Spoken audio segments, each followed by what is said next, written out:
Welcome. But before you settle in, let me ask you something. How does a man who almost never raises his voice, who rarely travels outside his homeland, who lives in a modest residence with simple furniture, manage to shape wars, influence nations, defy superpowers, and maintain control for decades? This is not a story of glamour. This is not a story of charm. This is the story of quiet, disciplined, relentless power. This is the life story of Ayatollah Ali Khamenei. Close your eyes for a moment and imagine Iran in 1939. The world teeters on the edge of World War II. Empires rise and crumble. Nations tremble under the shadow of conflict. And in the holy city of Mashhad, far from palaces and privilege, a child is born into a family where faith matters more than comfort. Ali Khamenei is born into real poverty.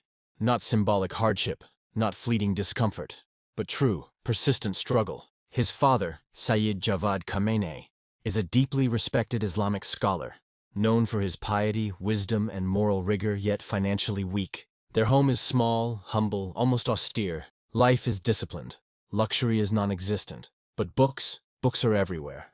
From an early age, Ali learns that words carry power. That knowledge shapes destiny. That patience, more than force, defeats obstacles. His father is strict, unyielding in faith, unrelenting in discipline.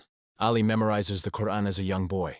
He studies Arabic grammar, Islamic jurisprudence, theology, and philosophy. While other children dream of games and ease, Ali is trained for endurance, for the long struggles that life will demand. As he grows, so does the turbulence around him. Iran is ruled by Shah Mohammad Reza Pahlavi, a monarch whose heart beats in rhythm with the West. Iran is modernizing rapidly, yet the cost is steep. Traditional religious structures are pushed aside, clerics marginalized, and Western culture floods Iranian society. For many, this is progress. For others, humiliation. Ali Khamenei is drawn to resistance. As a young seminary student, he moves between Mashhad, Qom, and Najaf, the intellectual capitals of Shia Islam. These are not neutral spaces. They are alive with revolutionary thought, and one name echoes louder than all: Ruhollah Khomeini. Khomeini's words ignite something deep within Ali Khamenei. Not just opposition to the Shah, but a vision of an Islamic state where faith commands power rather than follows it. Khamenei does not become a street revolutionary. He becomes something far more dangerous: a thinker, a translator, a silent organizer. He spreads revolutionary ideas subtly. He delivers sermons filled with coded defiance. He translates texts that inspire resistance. But the Shah's secret police, Savak, are vigilant. Arrests come swiftly. Interrogations follow. Prison cells replace classrooms. Ali Khamenei is jailed multiple times, exiled internally, restricted, monitored. Yet every arrest teaches him a vital truth. Power survives through patience, not rage. Then comes 1979. Iran erupts. Millions pour into the streets. The Shah flees. The monarchy collapses. Against all expectations, the Islamic Revolution succeeds. Khomeini returns from exile as a symbol larger than life. And suddenly, Ali Khamenei steps out of the shadows. No longer a hunted cleric, he becomes part of the ruling system. The early years of the new Iran are violent and chaotic. Assassinations are common. Political factions clash. The nation teeters on the edge of collapse. Khamenei rises, not through popularity, but through reliability. He becomes a trusted figure, a loyal revolutionary, a disciplined administrator. Then disaster strikes. In 1981, Iran's president is assassinated. His successor is soon killed as well. The nation bleeds. In this moment of fear and uncertainty, Ali Khamenei is pushed forward. He is elected president of Iran, not because of charisma, not for promises of reform, but because he represents stability. His presidency coincides with one of the darkest chapters in Iranian history, the Iran-Iraq War. 8 years of destruction, chemical weapons, bombed cities, and an entire generation scarred. As president, Khamenei governs under the shadow of Ayatollah Khomeini, who holds ultimate authority as supreme leader. And here, Khamenei learns a critical truth. Visibility is not power.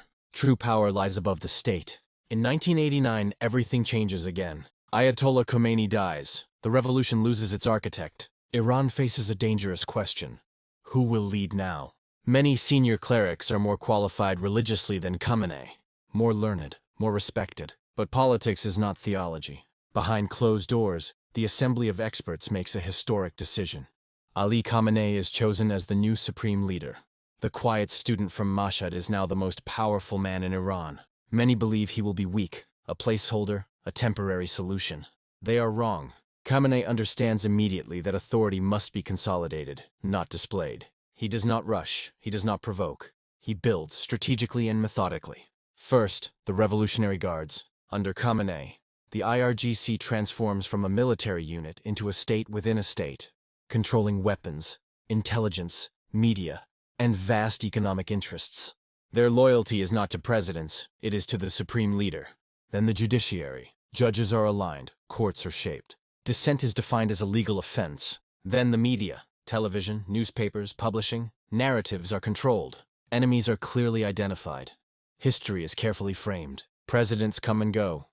Some promise reform, some challenge authority, but none cross the red line. When protests erupt, they are crushed. When pressure rises, resistance becomes policy. To Khamenei, compromise is not diplomacy. It is surrender. The United States becomes the permanent adversary. Israel is rejected outright. Opposition is labeled betrayal. Iran's foreign policy hardens. Support for Hezbollah expands. Influence in Iraq deepens. Intervention in Syria becomes decisive. Iran is no longer isolated.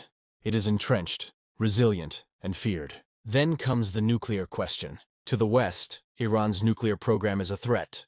To Khamenei, it is a symbol of independence. He allows negotiations, but never submission. Sanctions tighten. The economy suffers. Ordinary Iranians struggle. But the narrative remains unchanged. Resistance is sacred. Sacrifice is necessary. Through assassinations, cyber attacks, and economic warfare, Khamenei does not bend. His leadership style is calm, calculated, and enduring. Privately, he lives simply. No palaces, no luxury. He writes poetry, reads literature, delivers sermons, and keeps his personal life distant from the public eye. Married, 6 children, no public scandals. Instead of wealth, he builds legacy. As the years pass, questions about succession grow louder. Health rumors circulate, speculation intensifies, but the system he built is designed to survive him. Institutions over individuals, ideology over emotion. Today, Ali Khamenei stands as one of the longest ruling leaders on earth. Loved by some, hated by others, ignored by none. History will not judge him by popularity. It will judge him by endurance, because while others ruled through force, Ali Khamenei ruled through time. And that is why his story is not just about one man. It is about how silent, disciplined power reshapes the world.